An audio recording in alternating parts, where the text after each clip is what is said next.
Korupsi berasal dari bahasa Latin corruptio atau corruptus yang berarti tindakan merusak, kebusukan, kebejatan, ketidakjujuran, dan penyimpangan moral. Kata ini masuk ke dalam bahasa Inggris menjadi corruption, lalu ke dalam bahasa Belanda menjadi corruptie, dan akhirnya menjadi korupsi dalam bahasa Indonesia. Menurut Kamus Besar Bahasa Indonesia, korupsi adalah penyelewengan atau penyalahgunaan uang negara atau organisasi untuk keuntungan pribadi atau orang lain.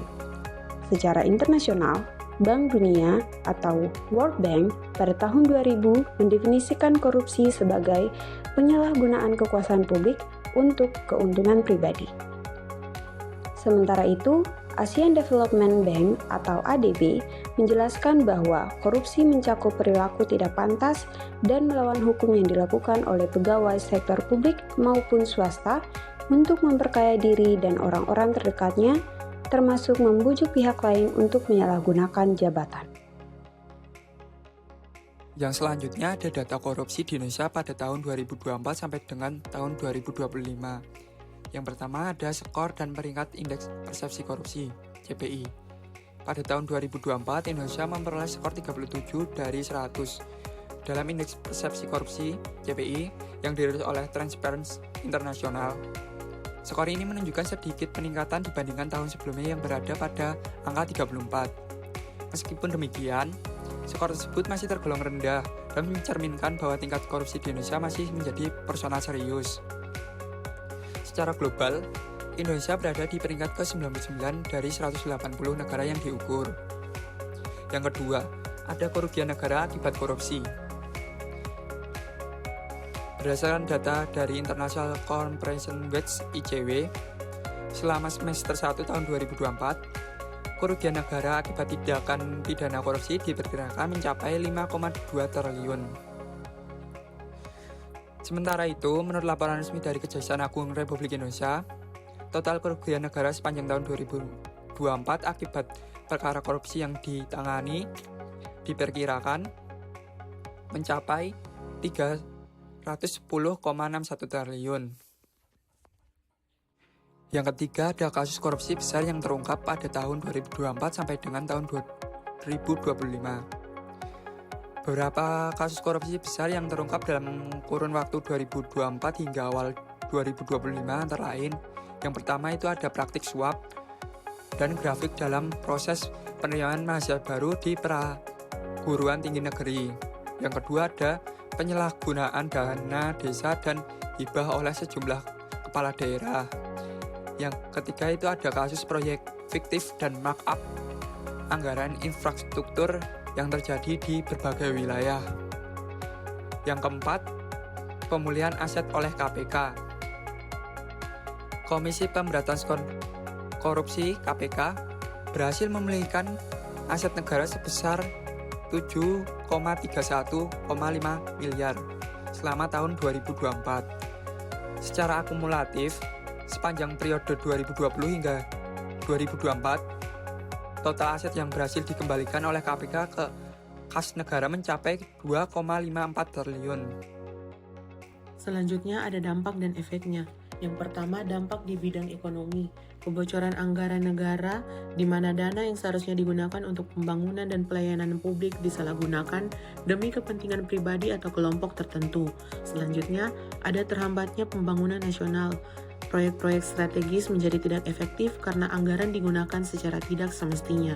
Selanjutnya ada menurunnya minat investasi asing, di mana investor menanamkan modal di negara yang tidak memiliki sistem yang bersih dan transparan, sehingga memperlambat pertumbuhan ekonomi nasional. Yang kedua, ada dampak di bidang sosial, meningkatnya ketimpangan sosial. Korupsi membuat distribusi kekayaan tidak merata dan memperluas jurang antara kelompok kaya dan miskin. Selanjutnya, akses masyarakat terhadap layanan dasar menjadi terbatas. Korupsi dalam sektor pendidikan, kesehatan, dan bantuan sosial menyebabkan masyarakat miskin sulit mendapatkan hak-haknya secara layak. Yang ketiga, dampak di bidang budaya dan moral, yaitu normalisasi perilaku menyimpang, di mana korupsi yang terus terjadi dapat membuat masyarakat menganggap praktik seperti suap sebagai hal yang wajar. Selanjutnya, hilangnya rasa malu dan tanggung jawab moral. Pelaku korupsi seringkali tidak merasa bersalah dan tidak malu terhadap tindakan yang merugikan negara, sehingga nilai kejujuran dan integritas makin tergerus. Yang keempat, ada dampak di bidang pemerintahan dan penegakan hukum. Menurunnya kepercayaan publik terhadap pemerintah. Korupsi membuat masyarakat meragukan integritas dan kejujuran penyelenggara negara. Selanjutnya, penegakan hukum tidak adil. Masyarakat sering melihat bahwa hukum bersifat tajam ke bawah tumpul ke atas, di mana pelaku dari kalangan bawah dihukum berat, sedangkan pejabat tinggi cenderung mendapat perlakuan istimewa. Nilai-nilai Pancasila terkait korupsi. Sila kedua, kemanusiaan yang adil dan beradab. Nilai yang terkandung menghormati martabat manusia sebagai makhluk ciptaan Tuhan, menjunjung tinggi keadilan dan kesetaraan antar sesama, berperilaku jujur, beradab, dan menjauhi kekerasan atau penindasan. Kaitannya dengan korupsi bertentangan langsung dengan sila kedua karena menyebabkan ketidakadilan sosial di mana hak masyarakat, khususnya yang kurang mampu, terampas akibat penyalahgunaan kekuasaan.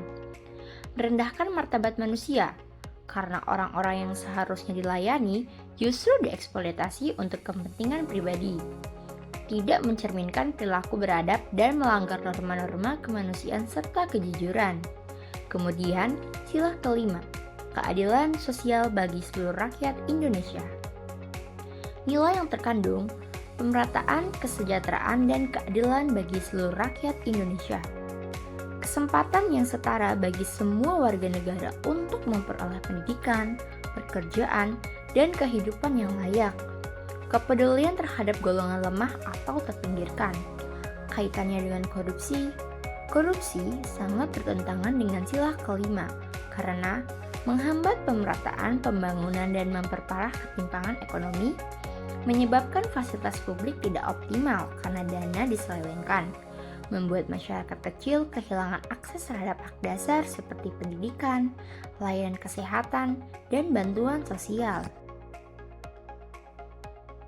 Gagasan kreatif mahasiswa untuk mengatasi korupsi. 1. Kampanye digital anti korupsi berbasis edukasi. Mahasiswa dapat memanfaatkan media sosial untuk menyebarkan konten edukatif tentang bahaya korupsi dan pentingnya integritas.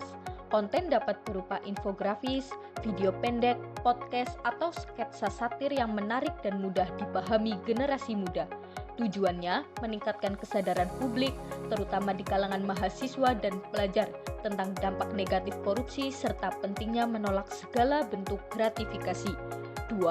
Forum diskusi dan kelas anti korupsi lintas jurusan, membentuk forum atau komunitas diskusi antar jurusan untuk membedah kasus-kasus korupsi nyata yang terjadi di Indonesia. Diskusi dilakukan dengan pendekatan multidisipliner seperti hukum, ekonomi, politik, dan sosial agar solusi yang dirumuskan lebih komprehensif. Tujuannya menumbuhkan daya pikir kritis mahasiswa serta memperkuat budaya akademik yang peka terhadap isu-isu etika dan integritas publik. 3. Proyek transparansi organisasi mahasiswa, merancang sistem pelaporan keuangan dan dokumentasi transparan untuk kegiatan organisasi kemahasiswaan seperti BEM, UKM, dan panitia event. Mahasiswa dilatih untuk menyusun laporan pertanggungjawaban secara terbuka dan jujur. Tujuannya menanamkan nilai-nilai anti korupsi melalui praktik langsung di lingkup kampus. Mahasiswa belajar mengelola dana secara bersih dan bertanggung jawab sebagai bekal menghadapi dunia profesional kelak.